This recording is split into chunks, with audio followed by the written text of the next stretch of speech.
Thank you, and give a lot of thanks for coming to Marin Poetry Center's 25th High School Poetry Contest. Yay!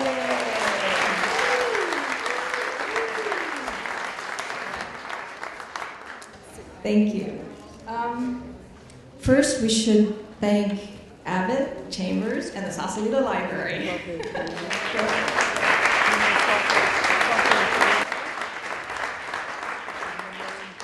for having the gumption to have us. Thank you. And with more thank yous, I will introduce you to Jackie Cutler, who's the Lifetime Achievement Award winner from the Marin Poetry Center, and she's our very local Sausalito girl poet. And after that, I will introduce our poet laureate, Joe Zacardi. So the thank yous are from Marin County stellar teachers who remain faithful to poetry. And if you hear your name, please stand up and take a bow. Michael Levinson and Catherine Bruno from Tam High. Yeah.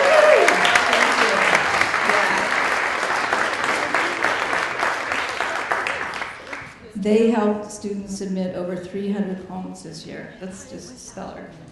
Mary Kitchens from Drake High, Sonia Evans and Caitlin Gallagher from San Domenico, Sue Summer from Novato School of the Arts, Sally Triner, Phil Van Eck from Mother Marin School, Kendra Berenson from San Rafael High, Livingston Miller from Branson.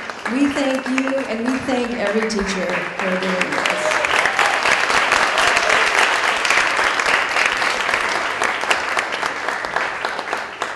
For the award ceremony, I'd like to thank Angelica Quirk, Gabrielle Rillo, Laurel Feigenbaum, Kim Marcelino, and the two Barbaras, Martin and Brooks, plus all the other characters who helped put this on, including my family.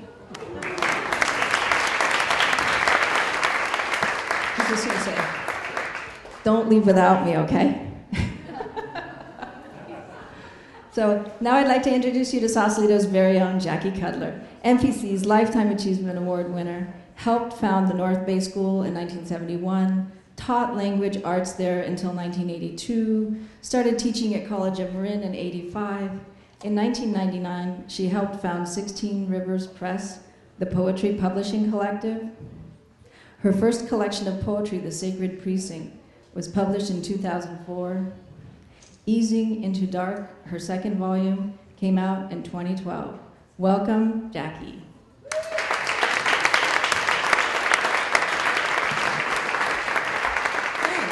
It's wonderful to be in my own library and not recognize it. It's completely transformed for this occasion, but very exciting to be here for this occasion, the Marin Poetry Contest. And I was asked just to talk a little bit about how it began because I was there at the beginning. Sometime in 1989, I was new to the board of the Poetry Center, and it was a meeting in fall, and we were talking about new projects we could engage. Somebody said, let's have a contest. Oh, that's a good idea. We'll all submit our poems. And then somebody said, how about a high school poetry contest? And I really liked that idea. I had been a high school English teacher for a number of years. And I thought, you know, high school football players and cheerleaders get all the attention. At least that's what happened when I was in high school. And maybe even some of the real brains do. But poets, no. And I thought this would be a good opportunity for poets to have a moment in the spotlight, and so it has been. 3 of us jumped into that first year. Rosalie Moore, some of you may not know her, the great Marin poet, nationally known, and Bob Elliott, who owned the beautiful Elliott's Books in San Anselmo, which maybe some of you still remember, and that's gone, but I'm still here. And, we started out the first year kind of, how do we do this? And started contacting the schools. We had no money. So we went to the bookstores and said, could you donate books for prizes? So if you had won this year, that's what you would have gotten. They were nice books. And we set off on that very first year. There was 72 entries that first year, and the winner was a Redwood High School girl named Daria Martin with a beautiful poem. And I often wonder whether she's still writing poetry or where she is now. I stuck with it for many years. By the second year, we were able to get grants and start giving cash prizes. And by the third year, we began to think about putting an anthology together.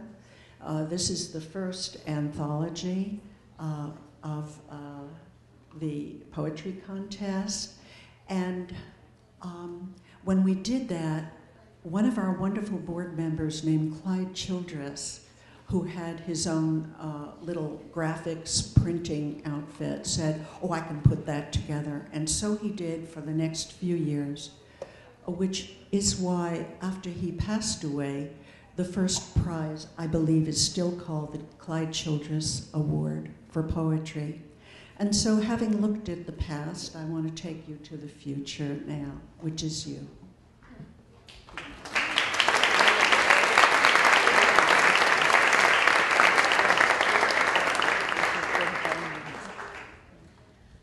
Thank you, Jackie. I thought, oh, how extraordinarily wonderful. One of the founders of this event is here to speak with us tonight, a wonderful Sausalito poet.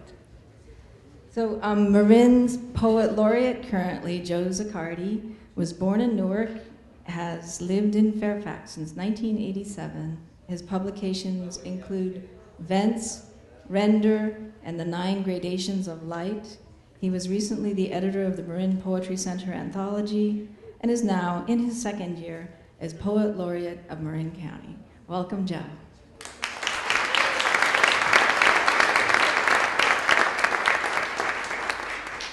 Well, thank you all. Wow, nice crowd. Really pleased to be here. I made notes because I want to keep it short.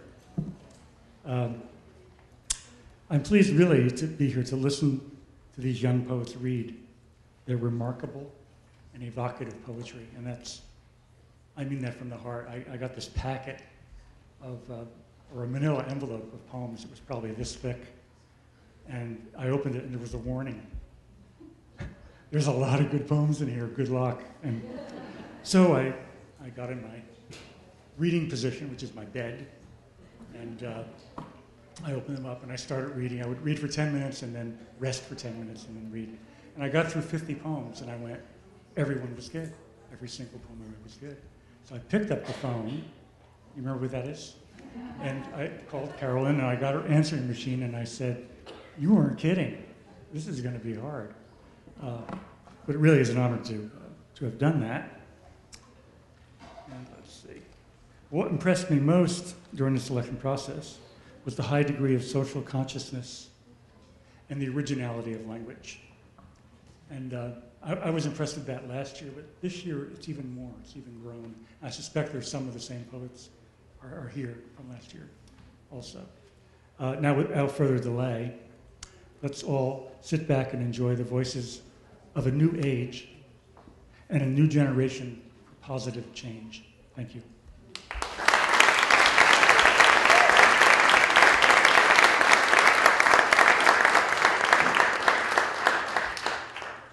I have to say that was excruciating for Joe. He didn't read a poem of his, so thank you. I said we're going to have a lot of poems tonight.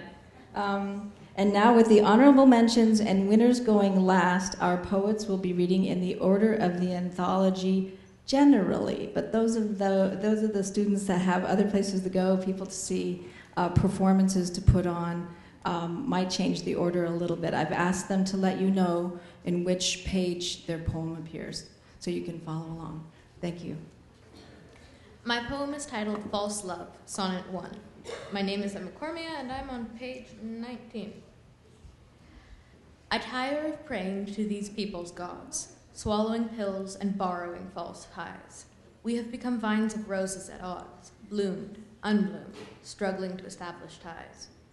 I know love is sometimes hostile nations. This is chemical warfare, an arms race lacking physical links. No translation, our neurotransmitters drift into space. Bones painted on skin, an effort to show vulnerability, but it's as false as the taste of my ocean's overflow. I watch you choke on my bitter sea's salt.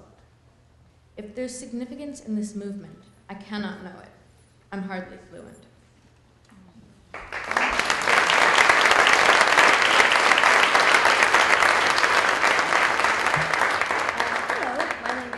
Bunton, and my piece Fake Up is on page 20, and it's very short. Red lipstick, bold, bright, and sensual. Are you my battle armor or my Achilles heel? Thank you.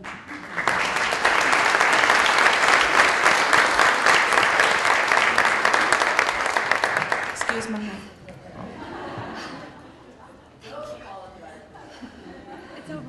Hello, my name is Gabrielle Gaston, and my poem is called Shower, and it's on page 21. I love you, I announced toward the condensation on the mirror, for behind those droplets was a girl who has never felt beautiful until now.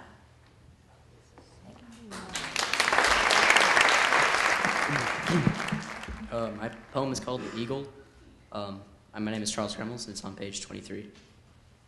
An eagle senses treachery from high on her perch. The reason for her disturbance, however, requires a search. Far below in the valley, beneath all the clouds, is a country united with a democratic vow. With liberty, justice, and the pursuit of happiness first, there's a new breed of leaders who bring out a worse.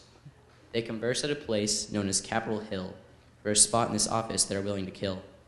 They backstab one another as they plot and they scheme. Little by little, they murder the American dream. Everywhere throughout this magnificent land, guns and bombs have fallen into terrible hands. 20 young children were brutally killed at school last year. A whole world felt the anguish in the parents' tears.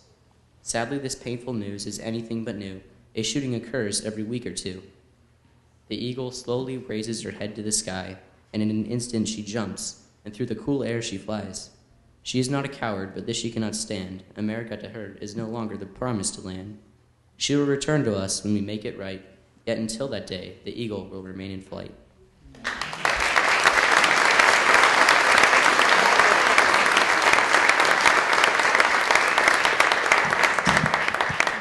My name is Lindsay Ramjo. My poem is on page 18. It's called A Dance with Darkness. Let's play with the dead, because the living are no fun.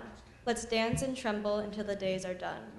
Let's flirt with danger, cold grasping hands that drink from the flask, passing from man to man. Won't you pick the flowers with me, dead broken stems?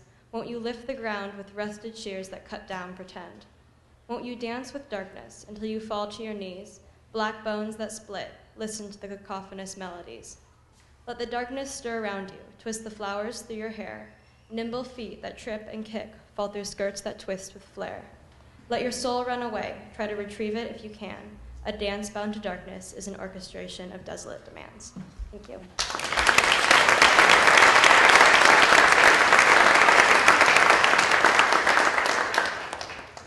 My name is Noah Stern. I will be reading Cycle on page 24. I am a wolf, streaming blood dripping down my snout into the cold, powdery snow.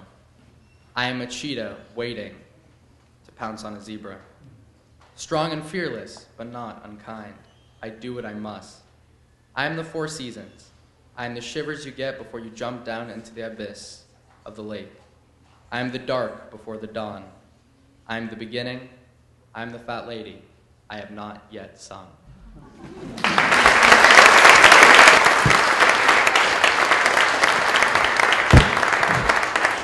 My name is Catherine Bernhardt. My poem is titled Aimlessly, and it's on page 25. The way back home is marked by a path of memories, but I can't remember. It's all an enigma.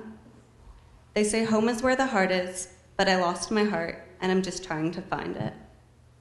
I implore the memories to bring back happier times when my heart was still tacked inside my ribcage, but it hammered its way out and is nowhere to be found.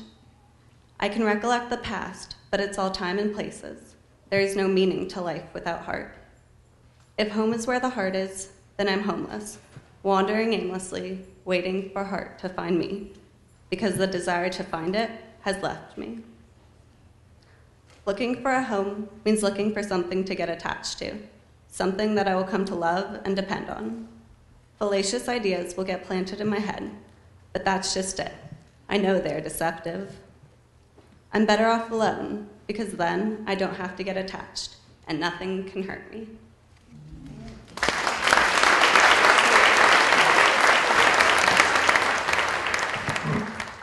Hi, my name is Alyssa Lang, and I will be reading Reflections, which is on page 28.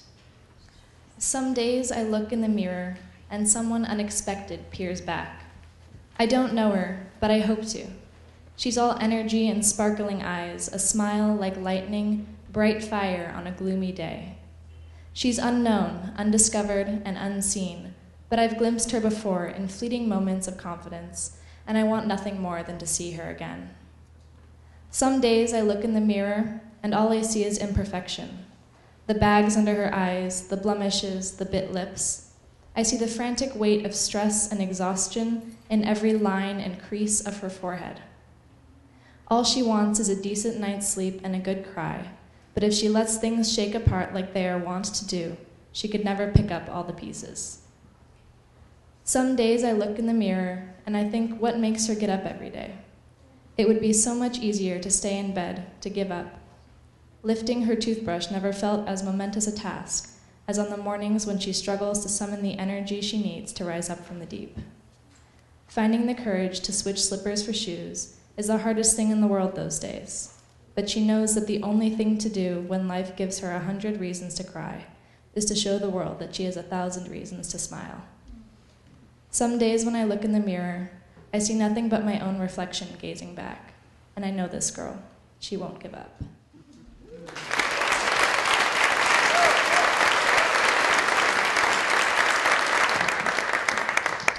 Hello, my name is Matthew Kearney, and I wrote a short poem on page 33, and it's called Monsters. Some say there are no such thing as monsters, but monsters lurk inside us, and sometimes they win. The ones that win are the monsters that start wars, that murder innocent and steal from the poor. Monsters aren't in dreams or books. They're in the real world, inside all of us. They are ready to fight you and try and take over your body. Do not let them win, or you too will become one of them. Hi, my name is Catherine Podall, and I will be reading Illuminating the Undeniable Factuality of Us on page 30. A history worth sharing, the past a thing to smile at, a future worth waiting for, even with the knowledge of the boy in the balloon, the girl, her dandelion, even with the sun and the moon, even with the thought of the boy who once roamed free amongst the grasses on the plains and tried his hardest to be everywhere and anywhere and anything and always. Even with the notion that it all really only boils down to this moment right now, this second. Even with the truth, the past and the future are one.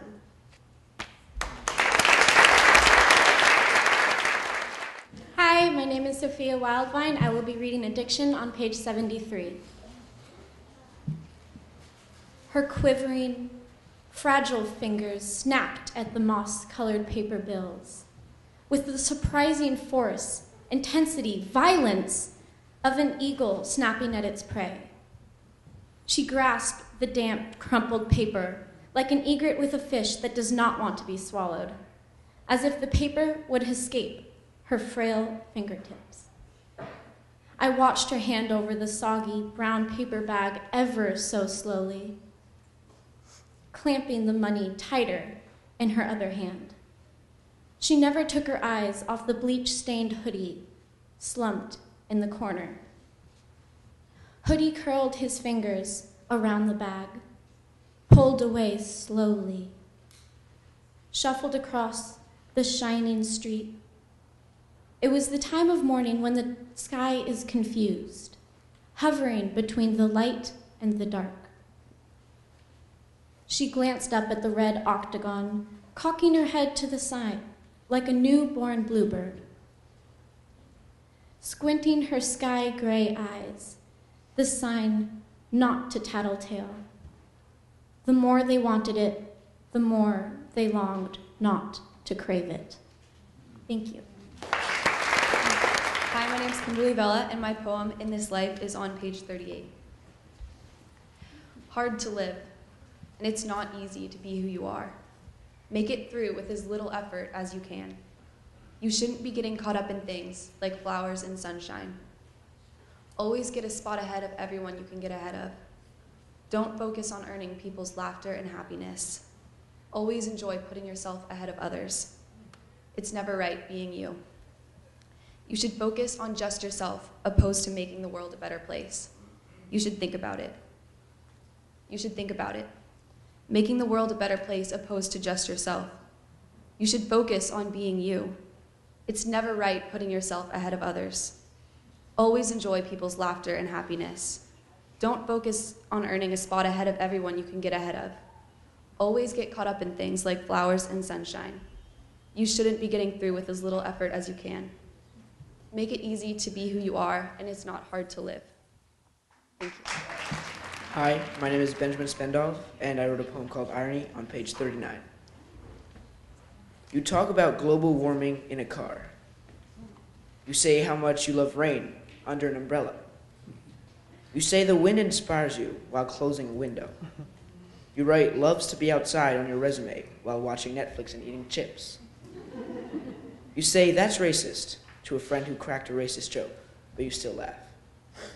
Irony, irony, irony. You say you love watching the sunset, and you love its colors, but you put on shades because it's too bright. You say you love reading, but you do it on your iPad. Irony, irony, irony. Thank you.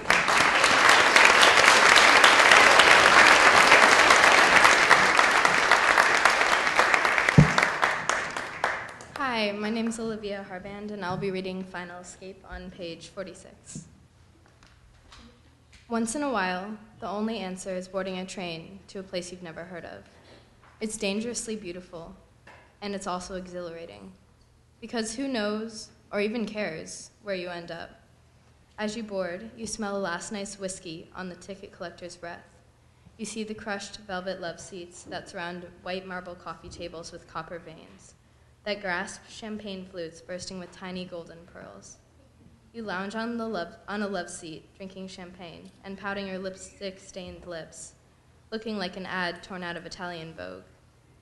You watch stories flicker across faces as more people board, until the train rumbles out of the station, the smoke billowing out behind. As you jolt up in bed, you open your eyes.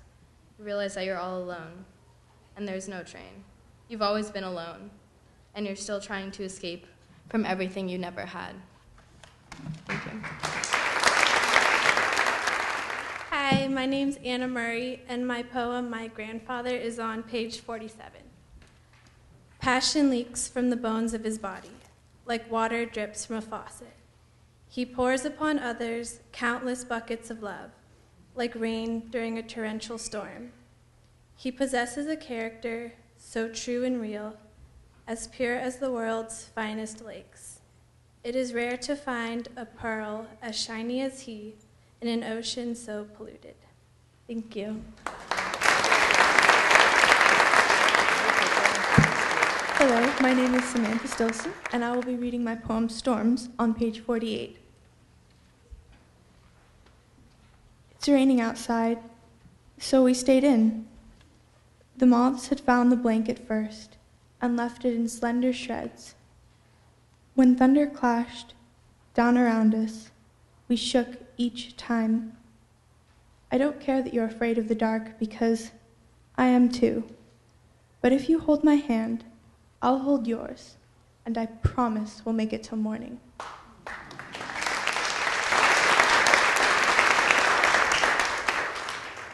Hi, my name's Kiara Freeman, and I will be reading Contemplating Snowfall inspired by Snow by Frederick Seidel. You can find it on page 49. Snow is what it does. It reforms, pause. It tumbles, pause. Wondering and fearing, just like us. Till that day, we dissipate.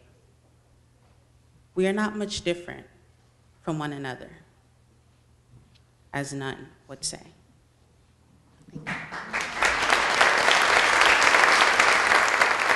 Hi there, my name is Sierra Lewandowski, and you can find my poem called Untitled or Air Force on page 50. He hangs on to my thoughts, like a long piece of yarn transfixed onto your clothing, or the piece of tape that refused to free itself from your finger. But I didn't cut the string. I tugged on it, pulling hard, too hard, and it unraveled. The once perfect tapestry began to tear and to fray. It haunted me day in and day out, how that one tug caused the entire piece to crumble. As in life, it only takes one decision, one split second for the world to unravel completely before your eyes. And here we are. The words as stale as the night air, fastening onto the tongue and crawling up the throat.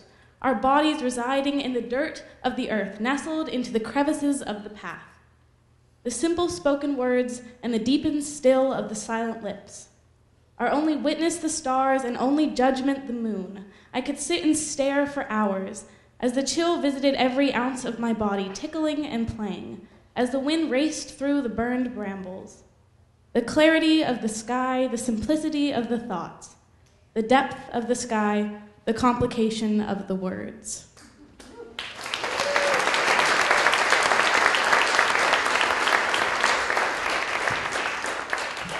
Hello, I'm Christina Lang. My poem's on page 53, and it's entitled As One.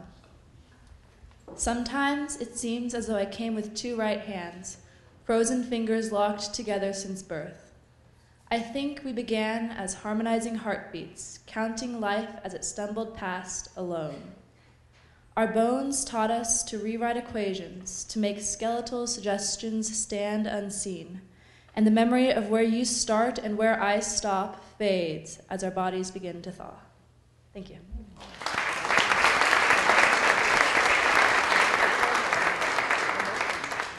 Hi, my name is Annalisa Riggi, and my poem Unfocused is on page 58.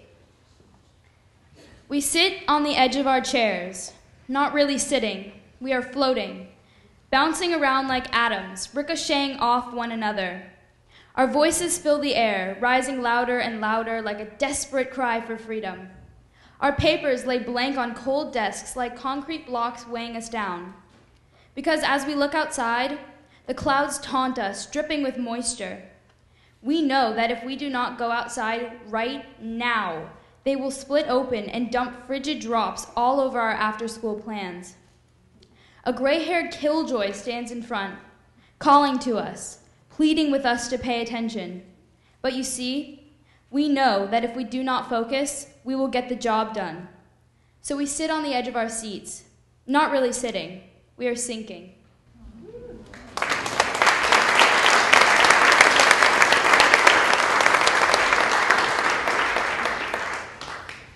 Hello, my name is Karina Alice, and my poem is on page 59. She was a white rose, always. Even when she wilted, there was no gray. Still beautiful in her bright way. She was a pearl, shiny and strong.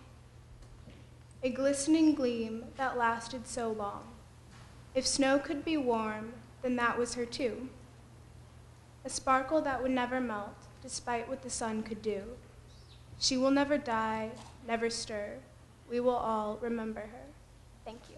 Hi, my name's Holly Smith. My poem, Brittany, is on page 62. I remember the cornfields, maize stretching out for as far as the eye can see, the sun setting on the swaying crops, sandy-colored sea reaching the horizon, twilight fleeting, an introduction to the today's evening, the gregarious moon guiding us back to the little house in France.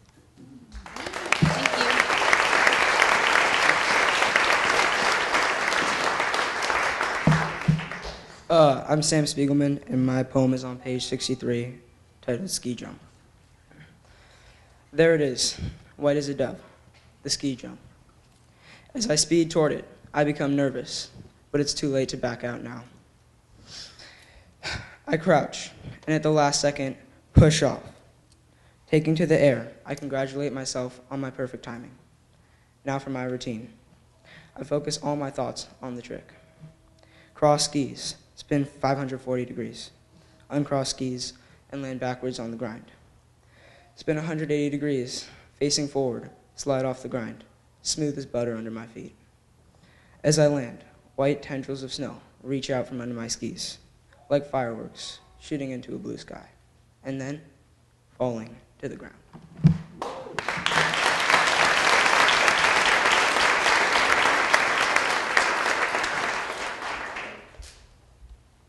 Hi, my name is Emma Steinberg, and my poem is called Divorce on page 65. Hi, Dad. Tightly gripping the phone. Fingers trace the buttons.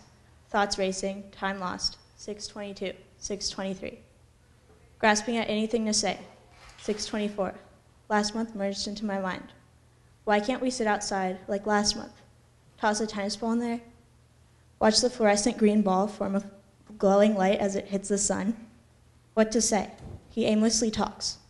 Mention sports? No. 6:25. School? No. 6:26. I think of divorced kids in the world. Do they also dread the drastic day their parents leave? Adjusting to seeing their face twice a month instead of 30? My mind continues to wander. 6:27. Vaguely, I hear his television. The monotone golf commentator mumbling. Takeout boxes pried open and noodles strung around chopsticks. His cold leather couch squeaking with each movement, yet he is content. 6:28. Bye, Dad.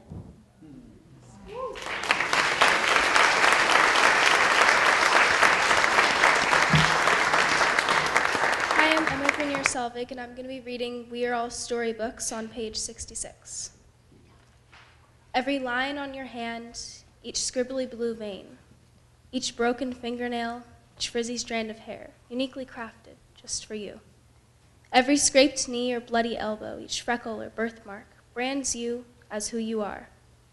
And don't forget your bright eyes, all holding back different secrets, carrying around separate stories. And your nose, the one that sometimes sniffles, or the lips that ever so slightly smile when you hear a pretty voice. And the wrinkles on your forehead and around your mouth, when you allow yourself to giggle. We are all storytellers, whether we tell our stories or not.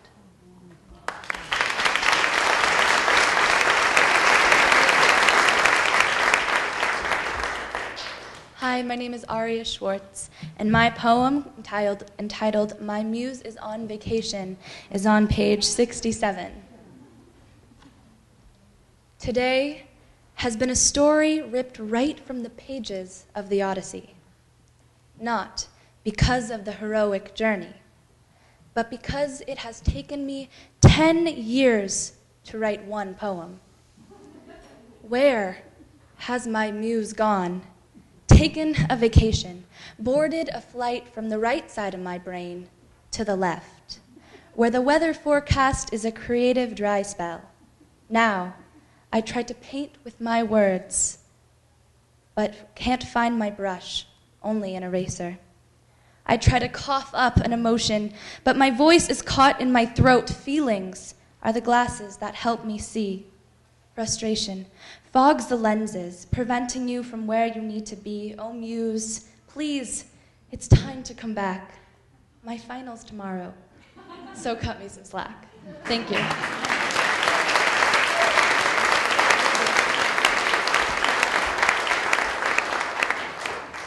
Hi, my name is Michaela Herbert, and my poem is Untitled on page 68. I suck in my stomach, try to make my chest a bit more bountiful, and am aware of every breath, look, or movement that comes my way. I witnessed this dance, this process, this mating call since I was a young girl. girl, how much meaning behind that word. Woman, child, young lady, innocent, is taught the female ways and is expected to follow them. Around men, boys, guys, I perform this show, this picture of who I should be to win their attention, attraction. I suddenly find myself unable to do my homework, but stare at the page, chanting, look at me, see me, want me, give me proof that I belong to the female race, that I can be an object of desire, that I am worthy of your attention. I am a strong woman, a child warrior, a heroine to myself. But I still fall prey to these actions. For isn't it hard to break a habit? A habit ingrained in your mind, a habit expected once you learn that the male race isn't just daddies and cooties. This is a girl's struggle for worth, affirmation, love, and our assumed life goal, a husband. Thank you. My name is Ashley Garriott, and I wrote the poem News from the War on page 32. I stand 2.5 steps from the left mailbox, labeled 43 in drying paint. I see it rushing across the page, spreading a story out in front of me. It is the galaxy our planets float in. It is 3 a.m. The sun is still sleeping. The clock slips past 3:01. A rushed cat's footfall echoes in the pavement neighborhood. It stands out on its white background, more prominent than gray, as if trying to make a statement. It is the shade of his thick young hair. My fingers pass over the envelope seal. It swallows up journals, page after page, killing students in paper avalanches. It is the separation between our thoughts and our actions. My mind begins sketching out a picture, a bloody background littered with fallen men. The black ink begins blending into its white background. It releases thoughts into our world, a doorway between bombarded heads and the rest of our world. Tears quietly roll down my cheeks and sit on the letter. In my trembling hands, in the black ink, I read that he is not coming home.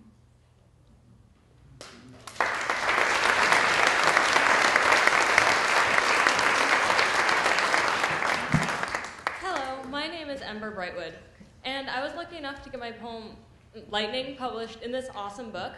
If you'd like to read it, it's on page 75. Now, as an author, we're all about the self-deprecation, so I'd just like to say this poem is good, but not great.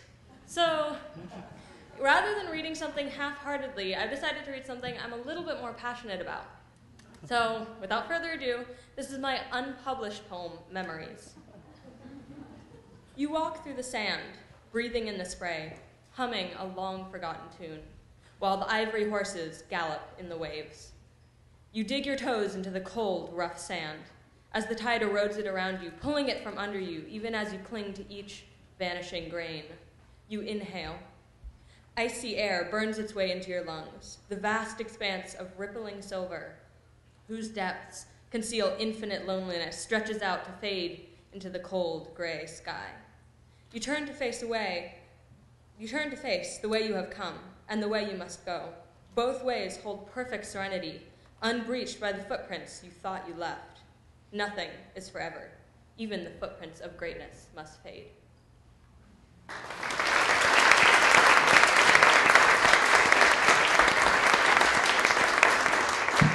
Hello, my name is Sydney Levine, and I wrote the poem Boy Equals Girl on page 77. Boy equals girl, boy versus girl. Boy chews gum and sticks it in girl's hair.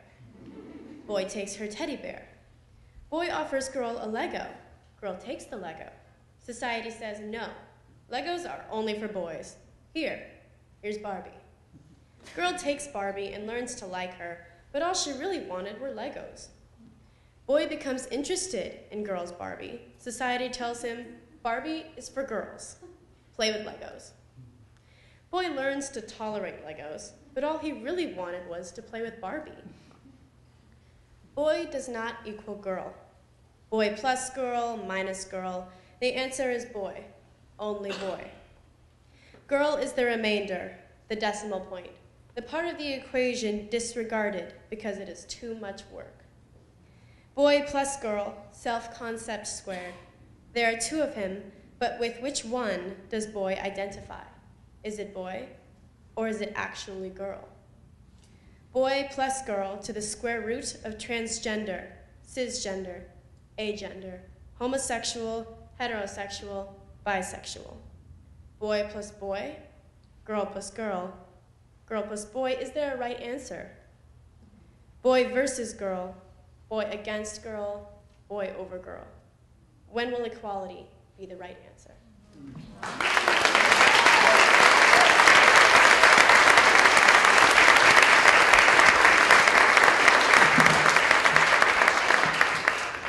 Hi, my name is Kefra Owl, and my poem is Crushed by Semantics. It's on page 78. You are the faded caresses of fern leaves, the outline of ocean waves at night. Your eyes were opalescent marbles rolling in a circle and falling to the floor. Your skin was melting vanilla ice cream and a sun suddenly obscured by clouds. You were the colors of the morning sky, trails of hip-length grass, the transition among seasons, the glint of an angler's hook. And I was a damp ceiling caving in, the frayed end of a shoelace.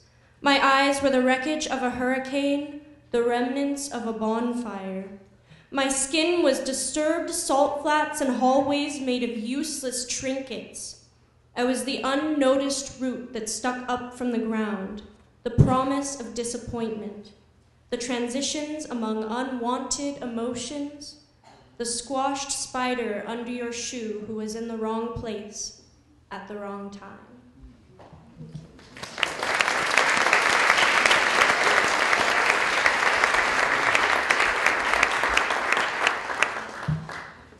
My name is Catherine Rich, and my poem Scream is on page 80. Constraints, restraints, opalescent finger paints. I dream in color, I scream in color. Your favorite grays, your stallion bays I will guide. We will ride, splash behind the sunset where the rainbows hide. You scream in white, your lips will part. You can't hold back a human heart. Thank you.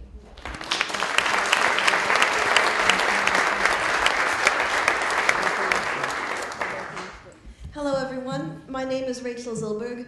My poem is on page 81. It is titled, Artists Call Absinthe the Green Fairy. Can she grow roots inside of me? She dreams of violet magic tricks after Muse leaves, the purple light shimmering, a devilish nymph of the midnight air. This is his gift to her.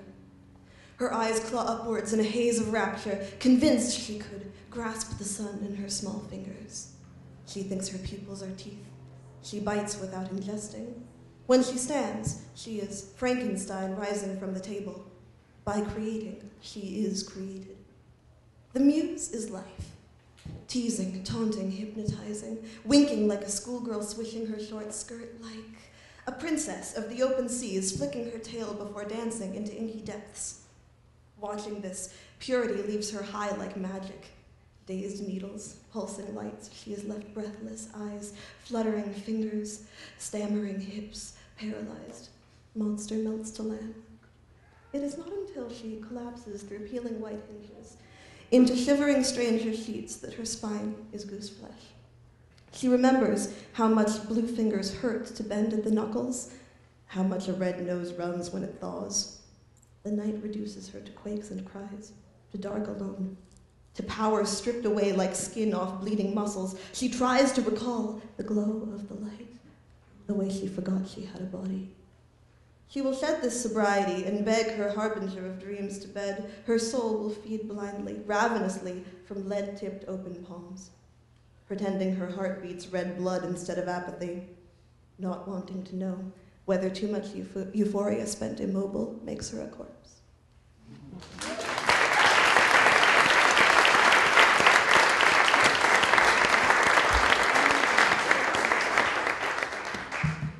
Hi, my name is Sarah Maudlin, and my poem is on page 82, and it is called Conformity.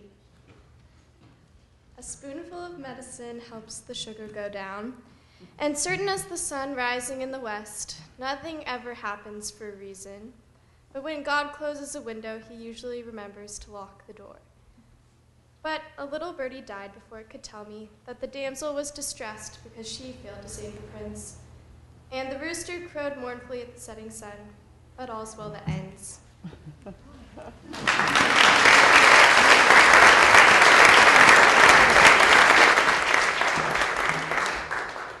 Hi, my name is Spencer Worth, and this is an interpretive poem of I Hear America Singing on page 83. I hear America singing, the very tunes ringing in my head. Those of shopkeepers, each one singing while they tend to each customer and restock all the shelves. The president singing as he tries to rekindle our fiery economy that once flourished.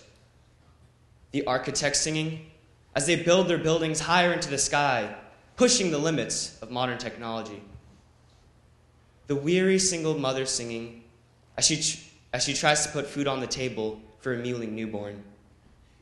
The singer singing as he belts the last line of his closing song. The student singing as she prepares herself for the upcoming science final. The athlete singing as he puts his body at risk while pushing himself to raise the standard for the sport.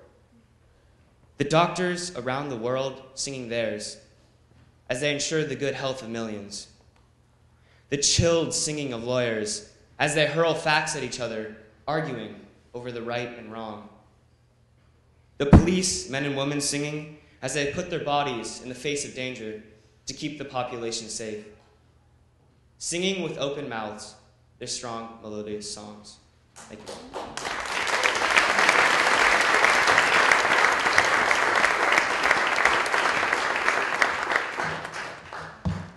Hi, I'm Jackie Loza, and my poem Stand Up is on page 84, if you'd like to read along. If I were to tell you that there is a girl who's been hurt and abandoned in this big, hectic world, would you stand up? And if I were to tell you that there is a daughter who's lost her childhood because a heartless man bought her, would you stand up? Do you realize we are all one in the same, with no one else but ourselves to blame? Can you teach the youth right from wrong and show the victims to persevere and be strong?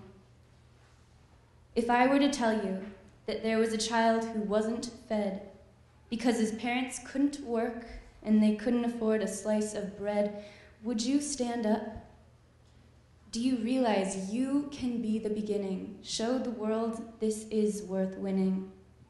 Can you put in some effort to make the world fair and let them know that it is justice that we declare?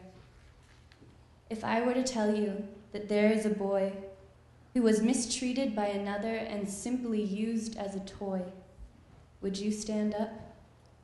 Would you speak your mind, show humanity can be kind, turn the meek into mighty, lead the lost to being found, show the sun can shine brightly, just rise up from the ground.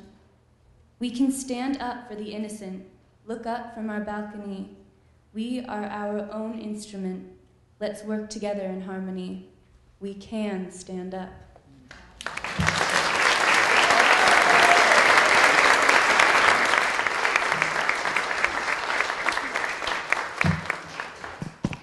Hi, my name is Allison Simpson, and my poem is 3 numbers on page 88. I smell the musk reeking out of the mattress as my body sinks into its depths. We're in a gray room with windows that reach out to quiet suburbia. I embrace the pain of vibrant light resting above our heads. I cover my eyes with fingers but strain to find strength. I flip over to check on her as my ribs drown in bedding and my yellow shirt is tangling beneath me. I pull close to her to hear a tiny heartbeat or a cycle of breath, though not a trace of life is sensed. But what can I say? Life was never in her. There was just a black hole that wouldn't spare her until it stretched in every direction and warped her senses into ones that were barren of thought or emotion or drive. The yellow shirt I bear slowly dampens, staining with salt. I was aware this day would come, for she was a ticking time bomb that no one could detonate, no matter how hard they tried. I raise my phone and dial 3 numbers. The pills have won.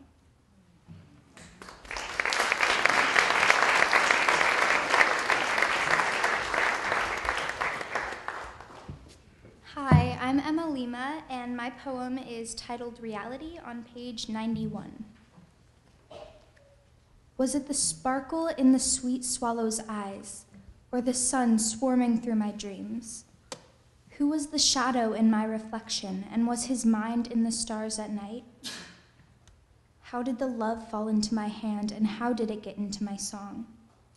Did my call drift through the night where the moon could sing back? Can life be in the hands of time or in the heart of a song? Was the snowflake floating through light as a life took flight? Is it just my eyes sparkling for love?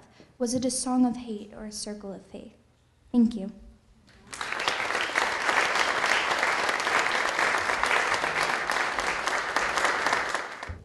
Hello, my name is Sofia, who came here for Anna On. And I am going to read the poem on page 93, Tick Tock, Tick Tock. Monday, Tuesday, Wednesday, Thursday, Friday, Saturday, Sunday. Every day, time flows without realizing. I burn my youth into tests and homeworks. It is funny how clock is round. 24 hours a day, time flows without realizing. Even with the dark future, they say I need higher grade. It is funny how clock is round. It flows into the same direction, every day, every hour. No matter how hard I work, I cannot sleep with my 2 legs stretched out. I can't turn back or go ahead, but the clock hand moves without waiting for me. Thank you.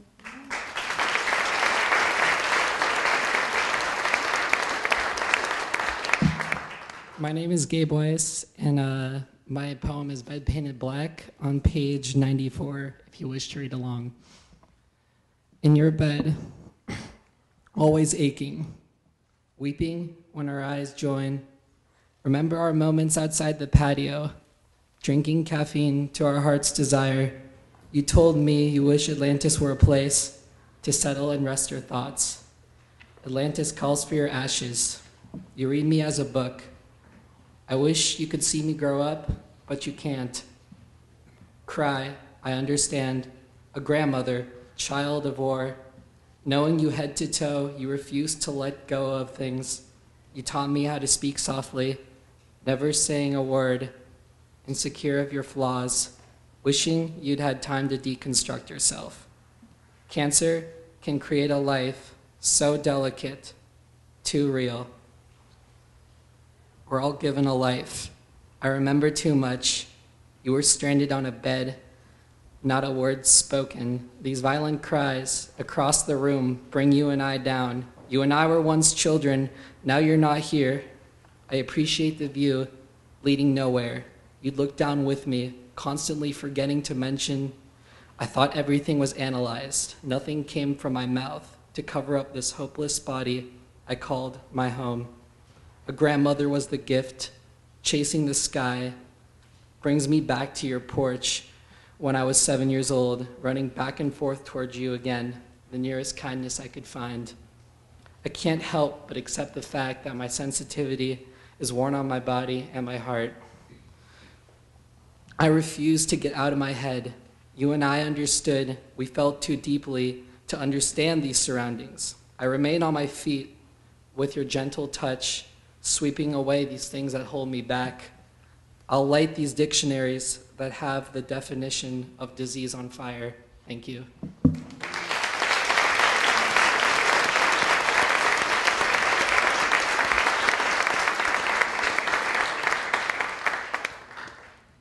My name is Sofia Venables. My poem is called Gossip, and it's on page 96. You hear them whisper while they walk, their sideways glances announcing the unsaid. When people talk of owning the spotlight, this is not what they mean. A simple misunderstanding becoming the latest conversations, forgetting what it is like for mistakes to be broadcast until it's your turn. Now everyone knows what you wanted to stay private is a source of laughter, amusement of your misfortune. The whispers will follow you, define you, never bothering to hear the truth. The truth isn't as interesting. The truth isn't entertaining. So you're stuck like gum to a sidewalk until the rain washes you away and a new person becomes the gum. Even after the spotlight is shifted, you remain branded, defined, a new kind of stuck with a label, a reputation that will follow you like the whispers which are soon to come again.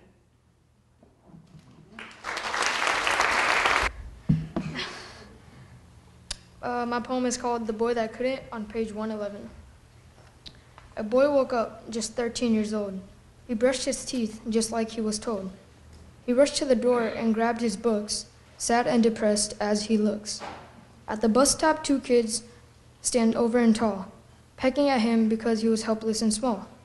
The boy never really did well in school. Being so different can make you so cool.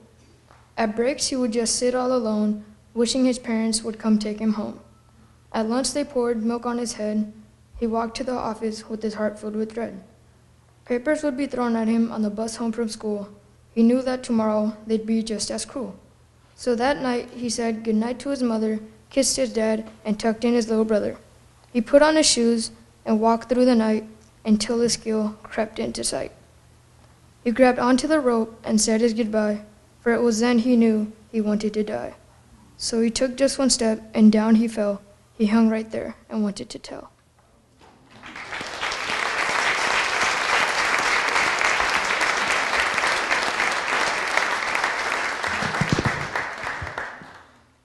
Hi, my name is Cassie Conradi.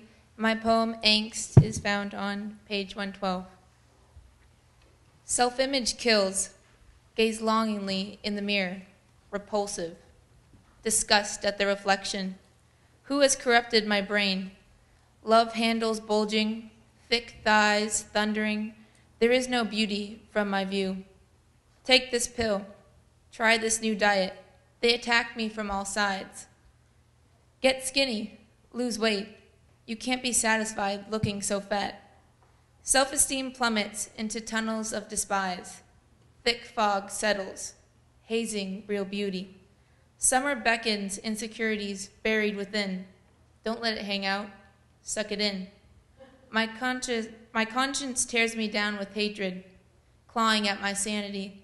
Every meal, every bite, every sip, every time. There is no break from the mind of mine. So who's to blame for my hateful thoughts? Each day I struggle, no week easier than the next. The media with their ads, flaunting perfect toned abs. Mental taunting, sickening, haunting. Television encouraging self-dread. I hate them. Because of them I cry. Because of them we cry. Because of them I know I'm not alone. Nobody content with the facades. Force-fed lies down our throats. The damage is done. Binge, purge, starve, death. Self-image kills.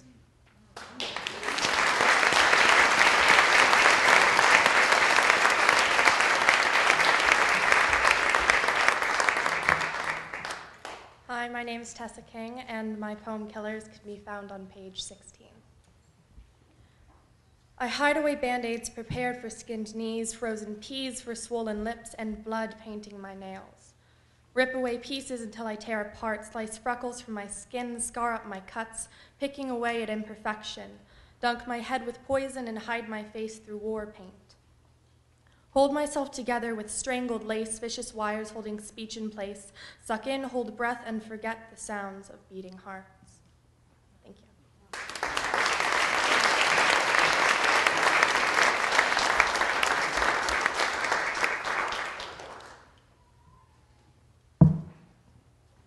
Hi, my name is Mika Taylor, and my poem is called In Between. It's the unexpected gasp of air because for a moment you forgot how to take a breath of fresh air. It's everything from remembering a dream and realizing you screwed up the split second the last word leaves your lips. It's dancing even when you don't like the music. It's no one understanding being sad to the point where you physically can't get out of bed. It's taking 2 seconds to know what you've gone through and 10 to forget. It's everything that no one speaks of and no one teaches you, because it's everything disregarded to daily life. It's everything in between.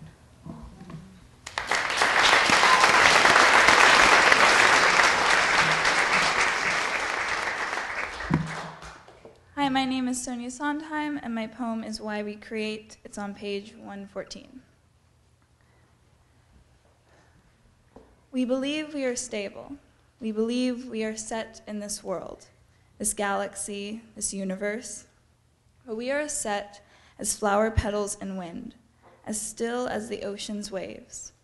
Our stomachs must create new waste to keep from digesting themselves. Our mouths must grow bones so we can bite, however eagerly, into our lives. We must grow, we must change.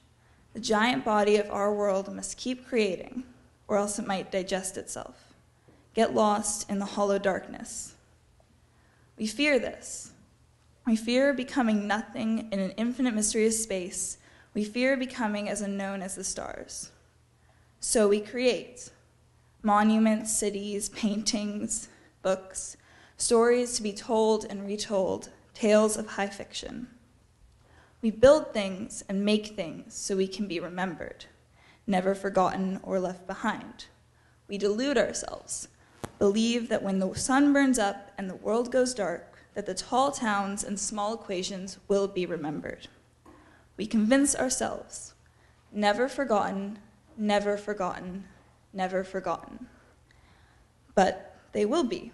The papers will soak and burn, the buildings will fall, and we are digested into the endless void, another fallen planet. So don't create to be remembered, create to be forgotten. Unstill, restless words, paintings that jump and dance, you are here now. So don't become a pointless legacy. Keep growing, create, breathe, live, bend like flower petals and waves. Never forgotten, never forgotten, never forgotten.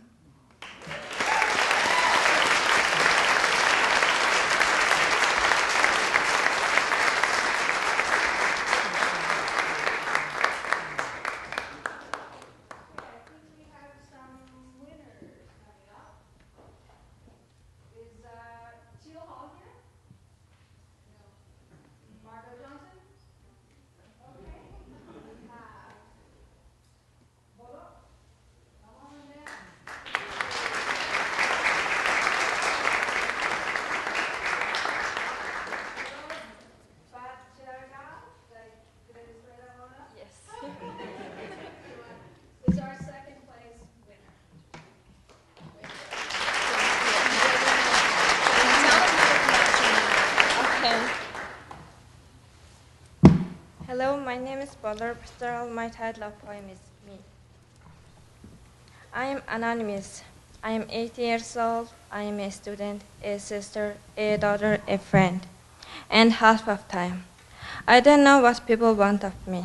I am confident that I am self-conscious, but self-conscious of being confident. I love to sing as long as it is in the shower. I love to dance as long as I am alone in my room. I love to drive as long as no one will see it. I love to write as long as no one is reading it. I love to cry as long as no one is near. I love to talk as long as no one is listening. I love to scream as long as no one is here. Thank you.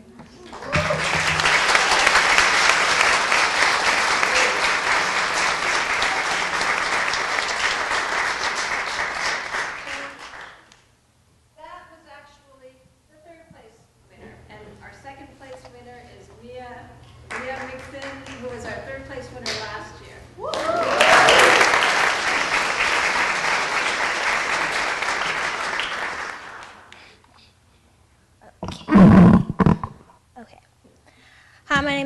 Mixon. I go to Tamalpais High School, and my poem is called Someone Tell Me Why, and it is on page 13. Somebody tell me why they say this is a free country. Somebody tell me why they lied. They say that slavery was over, but it never ended. Policemen were the people that were sent to go catch the runaway slaves and beat them till death. See, they were never on our sides. Shaka Grayson, shots to the body, survived. Oscar Grant, shots to the body, dead. Trayvon Martin, shots to the body, dead. So somebody please tell me why these policemen are doing horrible things to these innocent people. Somebody tell me why they are here to help and protect us and they are doing the total opposite. Somebody tell me why in our communities there are less married couples and more baby daddies and baby mamas. Somebody tell me why they are targeting Black and Latinos in this country. Actually, do you want to know why? It's because they know if they give us any room to live, any room to prosper, any room to be successful, we will be the strongest people on this planet.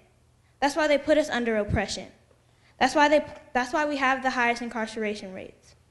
That's why we have to start sticking together as a people. That's why we have to break the curse of Willie Lynch. That's why we have to stand up for our rights and fight back. It's time for a change, like Obama said. It's time for a difference. And the only way that can happen is if we realize that nothing has changed. We are still slaves. Rappers wearing their chains around their neck instead of their ankles. Young and old Black men working on construction sites till they die with little pay. So now do you know what I mean when I say nothing has changed? This is not our country. This is not our religion. This is not our language. They stripped us of that as soon as we got on those ships. So who we are isn't really who we are. And the other man knows that. But somebody tell me why we don't. Thank you.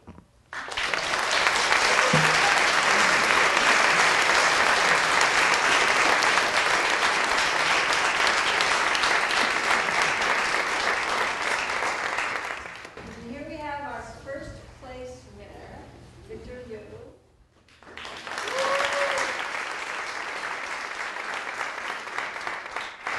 He's going to have to earn this.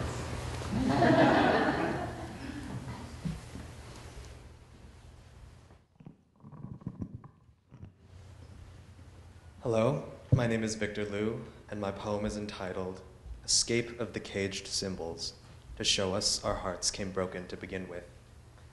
And you can find it on page 11. 1. One flew away, the other has joined its companion.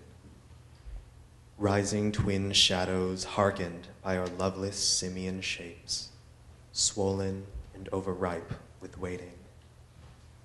Scuttling clumsily, clambering towards the light. Strident chirping, souring into choked gasps of breaking bone and mortal coil. 2. We are birdless now. The motivation is gone.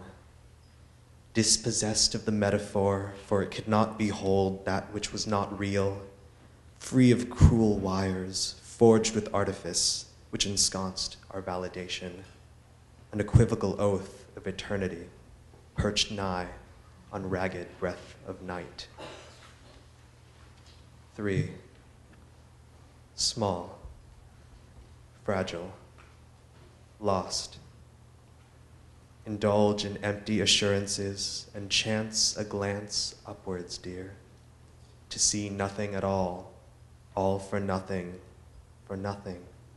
can remain of our ghost's half-hearted haunt, and the dust we did not raise.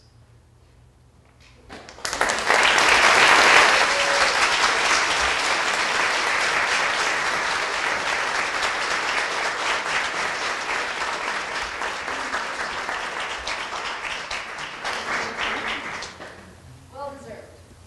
So I want to thank everyone for coming again, and some teachers that I noticed, some teachers at the Marin Poetry Center have hired as well. We have Claire Blotter, we have Proctor Sereno, we have Terry class, and every teacher that has taught any poetry here gets credit.